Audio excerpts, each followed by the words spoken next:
नमस्कार दोस्तों, कैसे हैं आप सभी? आशा करते हैं आप सभी लोग अच्छे होंगे, स्वस्थ होंगे, मस्त होंगे और अपनी तैयारी को भी अच्छे से कर रहे होंगे। तो हम लोग यहाँ से 25 क्वेश्चन डिस्कस करते हैं जो कि रेलवे के ही द्वारा पूछे हुए क्वेश्चन हैं और ये आने वाले एग्जाम में भी आपको डायरेक्टली देखने को मिलेंगे। तो आज हमारा नया चैप्टर स्टार्ट हो जाएगा जिसका नाम है परमाणु मॉडल।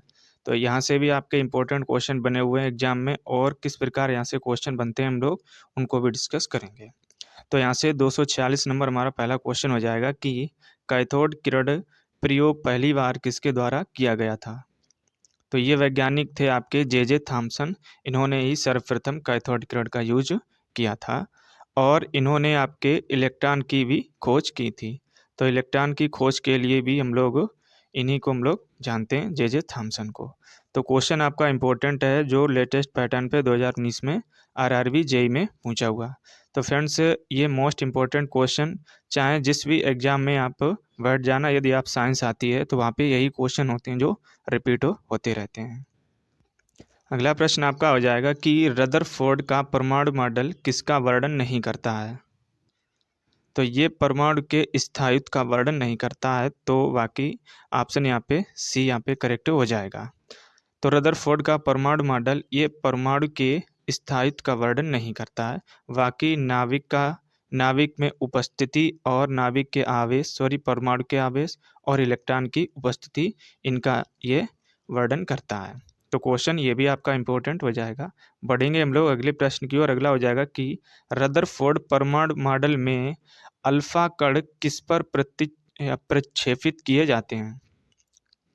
तो ये किया जाते हैं आपके स्वर्ण पर। ऑप्शन यहाँ पे ए करेक्ट हो जाएगा। तो ये भी मोस्ट इम्पोर्टेंट क्वेश्चन आपका हो जाएगा। तो सन 1911 में रदरफोर्ड ने अल्फा कण प्रकीर्णन का प्रयोग किया जो कि किसी परमाणु में केंद्रक या नाभिक की खोज के लिए उत्तरदायी था। और इस प्रयोग में उन्होंने सोने धातु की पतली पन्नी पर अल्फा कणों को प्रक्षेपित किया था और इस पर उन्होंने पाया कि कुछ अल्फा कण स्वर्ण धातु की पन्नी पर चले जाते हैं और कुछ कण परमाणु के नाभिक से टकराकर वापस उसी दिशा में चले जाते हैं और इसी से परमाणु में नाभिक का पता चलता है। तो ये प्रयोग आपका रदरफोर्ड के द्वारा किया गया था। और फ्रेंड्स, वीडियो आपको अच्छा लगे तो लाइक ज़रूर करना और चैनल पे नए आए हो तो चैनल को भी सब्सक्राइब कर लेना। अगला प्रश्न हो जाएगा कि रदरफोर्ड के अल्फा कणों के प्रकीर्णन प्रयोग के परिणाम स्वरूप किसकी खोज की गई थी? तो ये खोज की थी हम लोगों ने परमाणु के नाभिक की खोज की गई थी। यहाँ पे ये पॉइंट देख सकते हैं कि परमाणु के नाभिक का पता चला था। तो यही क्वेश्चन है जो घुमा फिरा के आपके एग्जाम में आते रहते हैं और इनके जो इम्पोर्टेंट फैक्ट होते हैं हम इसीलिए डिस्कस करते हैं क्योंकि आगे एग्जाम में आपके इन्हीं से क्वेश्चन बन जाते हैं। अगला प्रश्न हो जाएगा कि रदरफोर्ड प्रयोग में अल्फा कणों को एक पतली किस पर डाला गया था या किसकी चादर पर डाला गया था? तो ये चादर थी आपकी सोने की या स्वर्ण की। तो ऑप्शन यहाँ पे डी करेक्ट हो जाएगा। तो यदि आप क्वेश्चन के फैक्ट डिस्कस नहीं करेंगे तो आप इन क्वेश्चनों को नहीं कर पाएंगे, तो इसीलिए हम लोग उनके इम्पोर्टेंट फैक्ट भी डिस्कस करके चलते हैं। अगला प्रश्न है कि बोर के एटम के मॉडल की अभिधारणा के अनुसार क्या होता है जब इलेक्ट्रॉन ऊर्जा के फोटॉन को अवशोषित करता है? तो यह अगली बाहरी कक्षा में जाता है। तो ऑप्शन यहाँ पे डी आपका करेक्ट हो जाएगा। तो ग्रुप डी में भी यहाँ से क्वेश्चन आपके पूछे हुए हैं। तो बोर के एटम मॉडल की अवधारणा के अनुसार जब एक इलेक्ट्रॉन ऊर्जा के फोटॉन को अवशोषित करता है तब वह उत्तेजित होकर अगली बाहरी कक्षा में चला जाता है। जब एक इलेक्ट्रॉन ऊर्जा के फोटॉन को उत्सर्जित करता है तो वह बाह्य कक्षा की भीतरी कक्षा में चला जाता है। तो ये होता है आपका बोर का एटम मॉडल। तो इसे भी आपको याद रखना है। बढ़ेंगे हम लोग अगले प्रश्न की ओर। अगला भी आपका इंपॉर्टेंट हो जाएगा कि परमाणु का नाभिक मॉडल पहली बार किसके द्वारा दिया गया था? तो ये वैज्ञानिक थे आपके अर्नेस्ट रदरफोर्ड। ऑप्शन यहाँ पे ए करेक्ट हो जाएगा। तो परमाणु का नाभिक मॉडल ये प्रथम बार अर्नेस्ट रदरफोर्ड के द्वारा इसे दिया गया था और इसके अनुसार कि परमाणु का अधिकांश द्रव्यमान परमाणु के छोटे छोटे हिस्से में विद्यमान रहता है जिसे नाभिक कहते हैं और इलेक्ट्रॉन नाभिक के चारों ओर एक निश्चित कक्षा में ये चक्कर लगाते हैं और ये कक्षाएं एक निश्चित वृत्ताकार पथ की तरह होती हैं जिनमें रहकर ये ऋणावेशित इलेक्ट्रॉन नाभिक के चारों ओर चक्कर लगाते रहते हैं। तो ये हो जाएंगे इसके इंपॉर्टेंट फैक्ट। अगला प्रश्न आपका हो जाएगा कि इनमें से किसे नाभिकीय भौतिकी का जनक माना जाता है। तो किस वैज्ञानिक को नाभिकीय भौतिकी का जनक कहते हैं? तो ये हो जाएंगे आपके रदरफोर्ड। तो ऑप्शन वी करेक्ट हो जाएगा। तो लेटेस्ट पैटर्न पे एनटीपीसी में भी यहाँ से क्वेश्चन पूछे हुए हैं, तो ये आपका मोस्ट इंपॉर्टेंट चैप्टर हो जाएगा। तो रदरफोर्ड को नाभिकीय भौतिकी का जनक माना जाता है और रदरफोर्ड ने ही अपने परमाणु मॉडल प्रयोग से परमाणु के नाभिक के धनावेशित होने की खोज भी की थी और इसके बाद नाभिकीय बलों के अध्ययन को भी प्रोत्साहन मिला था। तो यहाँ से इस चैप्टर से रिलेटेड यही क्वेश्चन थे जो आपके रेलवे के द्वारा पूछे हुए थे, जो भी अभी तक रेलवे के एग्जाम हुए हैं। अब हम लोग पढ़ेंगे परमाणु कक्षा या ऊर्जा स्तर। तो इसी से रिलेटेड आपका ये चैप्टर हो जाएगा। तो हम लोग चैप्टर वाइज यहाँ से डिस्कस करते हैं। तो थ्योरी भी आप अपनी जो भी किताब वगैरह हो करें, तो वहाँ से आप थ्योरी भी कंप्लीट कर लिया करें और यहाँ से आप प्रैक्टिस भी कर लिया करें। बाकी एक क्वेश्चन से रिलेटेड जो भी आपके फैक्ट होते हैं हम लोग उनको भी डिस्कस करके चलते हैं, इसीलिए क्योंकि क्वेश्चन के साथ उसके भी फैक्ट और थ्योरी यहाँ पे कंप्लीट हो जाए। तो यहाँ से किस प्रकार क्वेश्चन बने हुए हैं हम लोग देखेंगे। जैसे आपका 254 नंबर क्वेश्चन हो जाएगा कि किसी परमाणु के कक्ष में समायोजित किया जा सकने वाले इलेक्ट्रॉनों की अधिकतम संख्या को किस सूत्र द्वारा दर्शाया जाता है। तो ये सूत्र आपका हो जाएगा 2n⁻²। तो ये सूत्र आपका इंपॉर्टेंट है, ऑप्शन डी करेक्ट हो जाएगा। तो क्वेश्चन एएलपीएन टेक्नीशियन 2018 में पूछा गया था। तो इन फार्मूलों को आप नोट डाउन जरूर कर लिया करें क्योंकि इनमें कोई चेंजमेंट होने वाला नहीं होता है, तो यही बार बार क्वेश्चन आपके पूछे जाते हैं। तो बोर-वरी योजना के अनुसार किसी परमाणु की विभिन्न कक्षाओं में चक्कर लगाने वाले इलेक्ट्रॉनों की अधिकतम संख्या 2n⁻² होती है, जहां n कक्ष की संख्या होती है। तो n क्या होता है, ये आपकी कक्ष की संख्या हो जाती है। तो ये आपके इंपॉर्टेंट फैक्ट हो जाएंगे। अगला प्रश्न आपका भी इंपॉर्टेंट ये हो जाएगा कि m कक्ष में शामिल हो सकने वाले इलेक्ट्रॉनों की अधिकतम संख्या कितनी होती है। तो एम कक्षा में मैक्सिमम आप 18 ही इलेक्ट्रॉन रख सकते हैं। तो ऑप्शन यहाँ पे सी करेक्ट हो जाएगा। तो किस प्रकार यहाँ पे विन्यास होता है हम लोग यहाँ से देखेंगे। जैसे यहाँ पे कक्ष निम्न होती है कि K, L, M, N, ये 4 कक्ष होते हैं जिनमें इलेक्ट्रॉनों की संख्या आपकी भरी जाती है। तो किसी कक्षा में इलेक्ट्रॉनों की संख्या आप मैक्सिमम इतने के बराबर भर सकते हैं, 2n⁻²n के बराबर। तो जहाँ पे n बराबर हो जाएगा K, L, M, N और 1, 2, 3, 4 ये रख सकते हैं। तो दिया गया कोष m है, अर्थात उसमें कितना भर सकते हैं। तो यहाँ पे m थर्ड नंबर पे आएगा, तो इसीलिए उसमें आप 3 रख सकते हैं। तो n बराबर 3 रखेंगे और 3 का स्क्वायर करेंगे तो ये 9 आ जाएगा आपका, कितना 9, और 9 का मल्टीप्लाई जब 2 में करेंगे तो इस प्रकार आपका 18 आ जाएगा। तो इस प्रकार हम लोग उनमें कक्ष के इलेक्ट्रॉनों की संख्या को यहाँ से निकाल सकते हैं। बढ़ेंगे हम लोग अगले प्रश्न की ओर। ये भी आपका मोस्ट इंपॉर्टेंट क्वेश्चन हो जाएगा और देख सकते हैं आप, ये रेलवे के द्वारा रिपीट किया हुआ क्वेश्चन है कि एम सतह में समायोजित किए जा सकने वाले इलेक्ट्रॉनों की संख्या है। तो एम में हम लोग मैक्सिमम कितने भर सकते हैं, 18। तो क्वेश्चन ये रेलवे के द्वारा आपका रिपीट किया गया है। तो यही क्वेश्चन है जो घुमा फिरा के आपके आते रहते हैं, क्योंकि रेलवे सबसे ज़्यादा अपने प्रीवियस ईयर क्वेश्चन ज़्यादा रिपीट करती है। अगला प्रश्न है कि एन कोष में समायोजित किए जा सकने वाले इलेक्ट्रॉनों की संख्या कितनी है। अब यहाँ से हम लोग ऊपर देखेंगे कि एन कक्ष में कितने भर जाएंगे।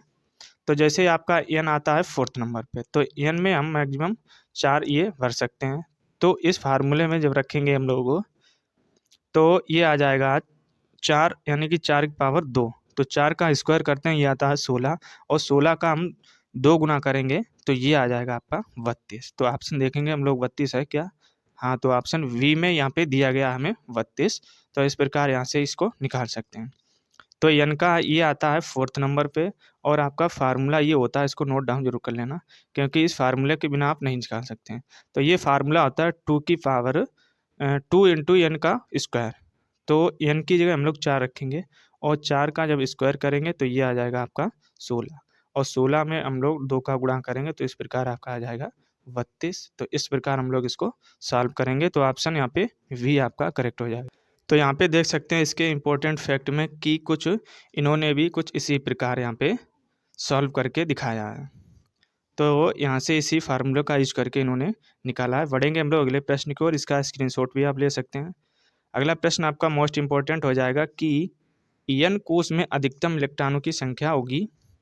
तो ये हो जाएगी आपकी 32, ऑप्शन ए करेक्ट हो जाएगा। तो क्वेश्चन आपका रेलवे जेई में यहाँ से भी पूछा गया था और एएलपी टेक्नीशियन में जब आपका 2018 में एग्जाम हुआ था तो इससे पहले भी यही क्वेश्चन आपका सेम रिपीट हुआ था।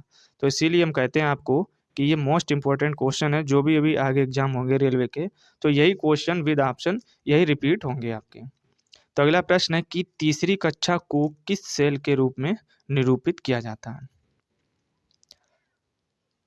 तो तीसरी कक्षा में हम लोग किस प्रकार बढ़ते हैं यहाँ पे देख सकते हैं, जैसे इस क्वेश्चन में यहाँ पे दिया गया था।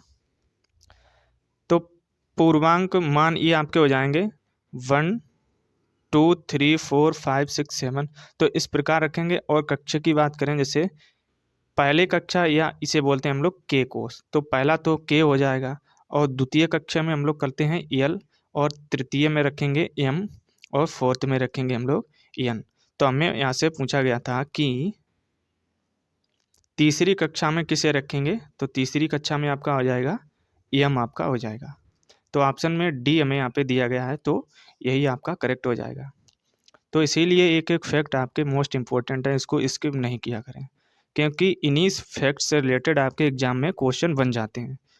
तो इसीलिए हम लोग उनके फैक्ट डिस्कस करके चलते हैं क्योंकि ये आपके इंपॉर्टेंट एग्जाम की दृष्टि से हो जाएंगे। अगला प्रश्न हो जाएगा कि तीसरी सेल में इलेक्ट्रॉन की अधिकतम संख्या होती है। तो हम लोग यहाँ पे बताए थे पिछले वाले क्वेश्चनों में, ये होती है आपकी 18। तो तीसरे कोष में हम लोग मैक्सिमम 18 इलेक्ट्रॉन रख सकते हैं उनमें। तो इलेक्ट्रॉन परमाणु की जिन कक्षाओं में चक्कर लगाते हैं उन कक्षाओं को कहते हैं ऊर्जा स्तर। और इन ऊर्जा स्तर या कक्षाओं को अंग्रेजी में क्रमशः हम लोग कहते हैं के, एल, एम और एन से दर्शाया जाता है। और बोर-वरी नियम के अनुसार परमाणु की किसी कक्षा में इलेक्ट्रॉन की अधिकतम संख्या हम लोग रख सकते हैं 2 इंटू एन का स्क्वायर। तो इस प्रकार इस फार्मूले में हम लोग मैक्सिमम लोग उसमें रख सकते हैं। तो इसी का यूज करके हम लोग उसमें कितने इलेक्ट्रॉन होते हैं कक्षा में, इसका यूज करके निकाल सकते हैं। तो बढ़ेंगे हम लोग अगले प्रश्न की ओर। अगला भी आपका मोस्ट इंपॉर्टेंट हो जाएगा कि किसी परमाणु के कोष में समायोजित किए जा सकने वाले अधिकतम इलेक्ट्रॉनों की संख्या कितनी होती है। तो के में हम लोग मैक्सिमम भर रख सकते हैं 2, क्योंकि के आपका पहला ही कक्ष होता है तो जिसमें हम लोग 2 ही रख सकते हैं। तो ऑप्शन यहाँ पे सी करेक्ट आपका हो जाएगा। बढ़ेंगे हम लोग अगले प्रश्न की ओर। अगला प्रश्न आपका हो जाएगा कि यम कक्ष में इलेक्ट्रॉनों की को समायोजन कर सकते हैं। तो यम ये आपका होता है तीसरा कक्ष जिसमें हम लोग मैक्सिमम 18 रख सकते हैं। तो ये आपके रेलवे के द्वारा रिपीट हुए क्वेश्चन है। और अगला तो आपका मोस्ट इम्पोर्टेंट हो जाएगा। तो किसी परमाणु के एम कोष में समायोजित किए जा सकने वाले अधिकतम इलेक्ट्रॉनों की संख्या कितनी होगी। तो ये देख सकते हैं पहले यही क्वेश्चन रिपीट हुआ, फिर इसके बाद 2 बार और रिपीट हुआ। तो इसीलिए रेलवे अपने सबसे ज़्यादा प्रीवियस ईयर क्वेश्चन रिपीट करती है। तो यहाँ से आप इसको अंदाज़ा लगा सकते हैं। तो ये भी आपका आंसर हो जाएगा डी, यहाँ पे करेक्ट हो जाएगा। तो एम ये आपका होता है तीसरा कक्ष जिसमें हम लोग मैक्सिमम इलेक्ट्रॉनों की संख्या रख सकते हैं 18। तो ऑप्शन यहाँ पे डी करेक्ट हो जाएगा। अगला प्रश्न है कि एल कक्ष में रखे जा सकने वाले इलेक्ट्रॉनों की संख्या कितनी होगी। तो एल इसमें हम रख सकते हैं आपके 8। तो ये आपका होता है दूसरा कक्ष जिसमें हम लोग कितना रख सकते हैं 2, 8। तो यहाँ पे पहले में रख सकते हैं हम लोग, जो पहला होता है आपका के होता है जिसमें हम लोग रख सकते हैं 2। और सेकेंड आपका कक्ष हो जाएगा एल जिसमें हम लोग रख सकते हैं 8। तो इस प्रकार जब आप बार बार इनको रिवीजन करेंगे माइंड में तभी आपको ये ज़्यादा समय तक याद रहेंगी। अगला प्रश्न है कि एक तत्व की परमाणु संख्या 13 है तो इस तत्व में कितने सेल होंगे। तो ये रहेंगे आपके 3। तो ऑप्शन यहाँ पे ये करेक्ट हो जाएगा। तो 13 वाले परमाणु संख्या वाले हम लोग किस कक्ष में रख सकते हैं, तो तीसरे कक्ष में से रखेंगे। तो एल्युमिनियम की परमाणु संख्या 13 होती है और इस तत्व में 3 सेल या 3 कक्ष होते हैं। जैसे हो जाएगा के, एल और एम ये 3 कक्ष होंगे। चूंकि प्रथम कक्षा में अधिकतम इलेक्ट्रॉनों की संख्या हम रख सकते हैं 2, और द्वितीय कक्ष जो होता है एल आपका होता है, इसमें रख सकते हैं हम लोग 8, और तृतीय कक्ष आपका होता है एम, जिसमें हम लोग मैक्सिमम रख सकते हैं 18। तो पहले वाले में हम लोग रखेंगे 2, फिर अगला वाला आ जाएगा मैक्सिमम, उसमें रख सकते हैं 8। तो 2 और 8 कितने हो गए 10, लेकिन उनमें मैक्सिमम कितनी संख्या है 13। तो जब तीसरे वाले में हम लोग मैक्सिमम रख सकते हैं उसमें, तो 3 ये बच जाएंगे, तो ये आपका तीसरे में फिल हो जाएगा। तो इस प्रकार हम लोग एक एक कक्ष में इलेक्ट्रॉनों की संख्या को रखते हैं। तो इसी प्रकार आप देख सकते हैं, बढ़ेंगे हम लोग अगले प्रश्न की ओर। अगला प्रश्न हो जाएगा कि ऊर्जा के चतुर्थ स्तर में समायोजित किया जा सकने वाले इलेक्ट्रॉनों की अधिकतम संख्या होती है। तो चतुर्थ में कितने रखते हैं हम लोग? तो पहला आपको याद रखना है कि पहले में रखेंगे हम लोग 2, सेकेंड में रखेंगे 8, और थर्ड में रखेंगे 18, और फोर्थ में रखेंगे 32। तो इस प्रकार हम लोग रखते हैं। पूछा गया यहाँ पे चतुर्थ वाला, तो चतुर्थ में कितना हो जाएगा 32। तो ऑप्शन यहाँ पे वी करेक्ट हो जाएगा। तो इसी प्रकार आपको बार बार माइंड में इसको घुमाना है। तो परमाणु की किसी कक्षा अथवा ऊर्जा स्तर में अधिकतम इलेक्ट्रॉन संख्या ये इस फार्मूले से रखेंगे 2 × n का स्क्वायर हो सकती है, जिसमें n उस कक्ष की क्रम संख्या या मुख्य क्वांटम संख्या है। अतः चतुर्थ कक्षा या ऊर्जा स्तर में इलेक्ट्रॉनों की अधिकतम संख्या 32 रख सकते हैं। तो इसी प्रकार ये किससे आया? इसी फार्मूले से ये आपका आया है। बढ़ेंगे हम लोग अगले प्रश्न की ओर। अगला है कि किसी एक सेल में समायोजित किए जा सकने वाले इलेक्ट्रॉन की अधिकतम संख्या किस सूत्र पर निर्भर करती है? अब यहाँ पे देख सकते हैं आपको सूत्र पूछ लिया गया, तो इसीलिए आपको एक एक चीज़ आपको बारीकी से देखनी होती है, क्योंकि पता नहीं कि एग्जामिनर उसी से रिलेटेड आपका एग्जाम में क्वेश्चन पूछ ले। तो इस क्वेश्चन को हमने फार्मूले को बार बार कहा आपसे नोट डाउन जरूर करें, क्योंकि अगला आपका क्वेश्चन यही पूछ लिया गया। तो ये हो जाएगा आपका फार्मूला 2 × n का स्क्वायर। तो इसी फार्मूले का यूज़ करके हम लोग अधिकतम इलेक्ट्रॉन उसमें रख सकते हैं। तो यहाँ से ये देख सकते हैं हम लोग इसको वो भी ऊपर भी डिस्कस किए थे। सीधे अगले प्रश्न की ओर बढ़ेंगे।